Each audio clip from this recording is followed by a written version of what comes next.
አንድ የእቁብ ሰብሳቢ እቁብ ለ3 ወር ከ15 ቀን ይሰበስባል። ለድካሙ የ5 ቀን መዋጮን ለራሱ ይወስዳል። ነገር ግን አስቸኩሉኝ በሚል አመራር እቁብ ጣዩ ገንዘቡ ሳይሞላ በችግር ምክንያት ቶሎ ስጡኝ ይላል። ሰብሳቢዎቹ ቶሎ ስለሰጡት ብቻ ከ5 ቀኑ ክፍያ በተጨማሪ ሌላ ተጨማሪ ገንዘብ ይጠይቃሉ። ይህ በችግር ጊዜ ገንዘቡን ቀድሞ ስለወሰደ ብቻ የሚከፈለው ተጨማሪ ገንዘብ ከወለድ ጋር ይያያዛልን? አዎ ይያያዛል። አይቻልም። ምክንያቱም እጣው ያልደረሰ ሰው እጣው ስላልደረሰ አስቀድሜ ልውሰድና ተጨማሪ ክፍያ ልክፈል ካለ ልክ እጣ እንደመግዛት አስቡት። ይህ ማለት በማበደር የተነሳ ሰዎች ስላበደሩት እንዲጠቀሙ ያደረጋቸው። ምክንያቱም እሱ መውሰድ የነበረበት በእጣ ከሄደን መቼ ነበር? በኋላ ነበር። ግን አስቀድሞ ሲወስድ የራሱን ገንዘብ አይደለም የሚወስደው፣ እያበደሩት ነው ማለት ነው። የሱ ጊዜ ሲደርስ ደግሞ እነሱ ያንን ይወስዳሉ እና ለዚህ ብለው የሚጨምሩበት ተጨማሪ በማበደር የተነሳ የሚጨመር ጭማሪ ነው። በመሰረቱ እቁብ ማለት የመበዳደር ስርዓት እንደሆነ ታውቃላችሁ። እቁብ ማለት መበዳደር ነው፣ ሌላ ምንም ትርጉም የለውም። ግልጽ ነው። እንበልና በአመት ውስጥ በየወሩ ለምሳሌ የሚጣል እቁብ ካለ መጀመሪያ የሚወስደው ሰው እጣው ደርሶት መጀመሪያ የሚወስደው ሰው ከሁሉም ተበድሯል ማለት ነው። ገባችሁ አይደለ? ከዛስ እየከፈለ ነው እንግዲህ የሚኖረው። የተበደረውን እየከፈለ ይጨርሳል አመቱ ሲያልቅ።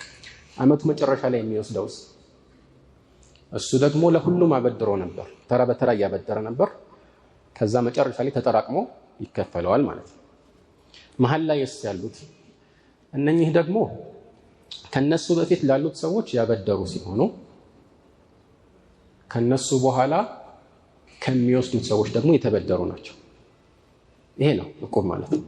ከዚህ አንፃር በእቁብ የተነሳ የሚገኝ ትርፍ ችግር አለበት ማለት ነው። ለምን? በሁሉም ዑለማዎች ስምምነት ኩሉ ቀርብ ጀረ ነፍዐን ፈሁወ ሪባ፣ አበዳሪው በማበደሩ የተነሳ የሚያገኘው ማንኛውም ጭማሪ ወይም ሌላም ጥቅም ሪባ ነው። ይሄ እንደ ጥቅል ዑለማዎች ተስማምተውበታል ማለት ነው። ከዚህ አንፃር ነው አንዳንድ ዑለማዎች በመሰረቱ እቁብ አይቻልም ብለዋል። በዛሬ ዘመን እንዲህ ያሉ ዑለማዎች አሉ። ምንም ጭማሪ ኖር አልኖር አይቻልም ያሉ ዑለማዎች አሉ። ምንም እንኳን አመዛኙ ከሸሪዓ ጋር የሚጋጩ ነገሮች በውስጡ እስከሌለ ድረስ በመሰረቱ ይቻላል ነው። ለምን? ምክንያቱም አንዱ ሌላውን እያበደረ በዚህ ስርዓት ውስጥ መቀጠሉ ካላበደርከኝ አላበድርህም እንደማለት ነው። ሸርጥ እንደማስቀመጥ ይቆጠራል ያሉት የከለከሉት ዑለማዎች አካሄድ ወይም መነሻ ብዙ አሳማኝ ስላልሆነ ነው። ለምን? ምክንያቱም አንድ ሰው የሚያበድረውና የሚበደረው ከተለያየ ሰው ነው። ቅድም እንዳልኳችሁ መሀል ላይ ያሉትን ሰዎች አስቡ። ከነሱ በፊት ለወሰዱ ሰዎች አበድረዋል አይደል? طيب የተበደሩትስ በኋላ ከሚወስዱት ነው። ስለዚህ የሚያበድረው ለራሱ አይደለም። አበድረኝና ላበድርህ የሚባል ነገር የለም። የምታበድረው ለሌላ ሰው ነው፣ የምትበደረው ከሌላ ሰው ነው። በተርታ ሲታይ ማለት ነው። ግልጽ ነው አይደል? ከዚህ አንፃር አንድ ሰው ጥያቄ እንደጠየቀው ከእጣው በፊት ቀድሞ በመውሰዱ የተነሳ የሚሰጠው ጭማሪ ካለ ይሄ ክልክል ነው። ይሄ ክልክል ነው። ምንም ጥርጥር ያለበት ርዕስ አይደለም። ግልጽ ነው። አስለን 5% ነው ወይስ የ5 ቀን ወለድ ወይም በጥቅሉ ምንም ያህል ብቻ እኛ የሰራንበትም በሚል የሚሰጠው ነገርን ከዚህ በፊት በሰፊው በሌላ አጋጣሚ እንዳብራራሁት መተው ነው የሚሻለው። ምክንያቱም እቁብ የሚሰሩ ሰዎች ለልፋታችን ብለው አንድ ዕጣ ይወስዳሉ፣ አንዳንድ የሆነ ያህል ይወስዳሉ እና እቁብ በጣም ትልቅ ስለሆነ የሚደርሳቸው ምን ያህል ነው? በጣም ትልቅ ነው አይደለም? በሙያቸው ነው አይደለም? ማለት ገንዘብ የመሰብሰብ ልምድ ያለው የፋይናንስ ባለሙያ ወይም ኦዲተር በዚህ መስክ በጣም ከፍተኛ የእውቀት ደረጃና ልምድ ያለው ቢቀጠር ያን ያህል ያገኛል? አያገኝም። ግልጽ ነው። ለምንድን ነው እነዚህ በጣም እንደዚህ ትልቅ ገንዘብ አንድ ዕጣ ሲባል በጣም ብዙ በሚሊዮን የሚቆጠር አንዳንድ ሊሆን ይችላል። ለምንድን ነው የሚያገኙት ታውቃላችሁ? ቢጠፋ ኃላፊነቱን ስለሚወስዱና ስለሚከፍሉ ነው። ግልጽ ነው። ቢጠፋ ኃላፊነት ስለሚወስዱና ስለሚከፍሉ ነው። طيب እና ይሄ ምን ችግር አለው የሚል ጥያቄ ሊነሳ ይችላል። አንድ ሰው በضمان ማለት የሆነ ንብረት በመጥፋቱ ኃላፊነት ስለወሰደ የሚያገኘው ማንኛውም ጥቅም በሁሉም ዑለማዎች ስምምነት ክልክል ነው። በضمان የተነሳ የሚገኝ ጥቅም ክልክል ነው። በእርግጠኝነት እነዚህ ሰዎች በሙያቸው አይደለም ይሄንን የሚያገኙት። ሰዎች ስላመኗቸው ሲባል በታማኝነት ብቻ አይደለም፣ በቃ ኃላፊነት ወስደዋል ማለት ነው። ግልጽ ነው። አሁን ኃላፊነት ወስደው በዛ የተነሳ የሚያገኙት ጥቅም በضمان የተነሳ የሚያገኙት ጥቅም ነው እና ዑለማዎች ይሄ ክልክል ነው ብለው ሲስማሙ መነሻቸው አንደኛ ያው ሚን ዑቁድ الإرفاق ነው ማለት ለውለታ ተብሎ የሚሰራ የገንዘብ መስተጋብር ነው። በዚህ ላይ ገንዘብ ማግኘት አይቻልም ይላሉ። ግን ከዚህ የተሻለው ሁለተኛው መነሻቸው አንድ ሰው የሆነ ሰው ገንዘብን ተበድሮ ካልከፈለ እኔ ከፍላለሁ ብሎ ضمان በመውሰዱ ወይም ኃላፊነትና ዋስትናን በመውሰዱ ከዚህ ከተበዳሪው እንግዲህ እሱ አይደለም ከበደረው ከሌላ ሰው በመበደሩ እኔ ኃላፊነት ወሰድኩ ዋስ ሆናለሁ አለ እና ይሄ ተበዳሪው ለዚህኛው ዋስ ለሆነው ሰው ሲከፍለው ልብ በሉ ምን ሊያስከትል ይችላል? ምናልባት ይህ ተበዳሪ ባይከፍል ምንድነው የሚያደርገው? ተበዳሪው ባይከፍል ከራሱ የመክፈል ግዴታ አለበት ይሄ ዋስ የሆነው ሰው። እሺ ከራሱ ከፈለ፣ ግልጽ ነው። 100,000 ብር ነበር፣ 100,000 ብር ከፈለ። ከዛ ዝም ብሎ እጁን አጣጥፎ ይቀመጣል ወይስ ደግሞ ተበዳሪ ጋር ሄዶ በል ከፍዬልሃለሁ በል መልስልኝ ይለዋል። አንተም ብዬ ነው ለኔ ተብሎ ነው ስለዚህ ከፍያለሁ አሁን ክፈለኝ ነው አይደል? ይሄ እኮ ትክክል መብቱ ነው፣ በሸሪዓም ችግር የለው።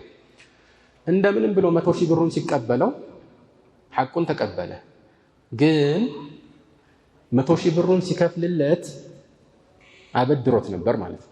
ማበደር ማለት በእጅ መስጠት ብቻ አይደለም፣ አንተ ለምትፈልገው ዓላማ መክፈል ነው። 100,000 ብር አበድሬሃለሁና መልስልኝ እያለው ዋሱ ራሱ። ስለዚህ ይህ ሰው 100,000 ብሩን ሲመልስለት ለካ ከ100,000 ብሩ ጋራ ሌላ በضمان የተነሳ የጨመረለት ክፍያ አለ መጀመሪያ ላይ ወይም በኋላ የሚሰጠው። ምን ሆነ ማለት ነው? በማበደር የተነሳ የሚያገኘው ክፍያ ሆነ ማለት ነው። ግልጽ ነው። ልብ በል ዑለማዎች ወደዚህ ስለሚያመራ ብለው የከለከሉት እና በዚህም ላይ ተስማሙት እንግዲህ ሪባ ወይም ወለድ በእስላም ምን ያህል የተወገዘና ወደ ወለድ የሚያመሩ ተግባራት ገና ከሩቁ መከልከላቸው የሸሪዓ መንፈስ የተከተለ እንደሆነ ያሳየናል ማለት ነው።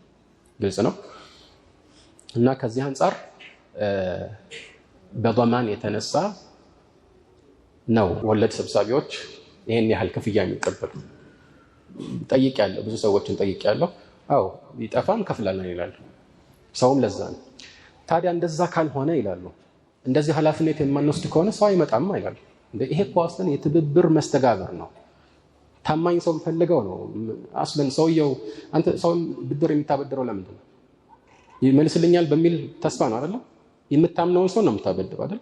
ስለዚህ አሁንም እድር እቁብ የሚሰበስብ ሰው ታማኝ መሆን አለበት አይደል? እሱ ላይ አንጣለው።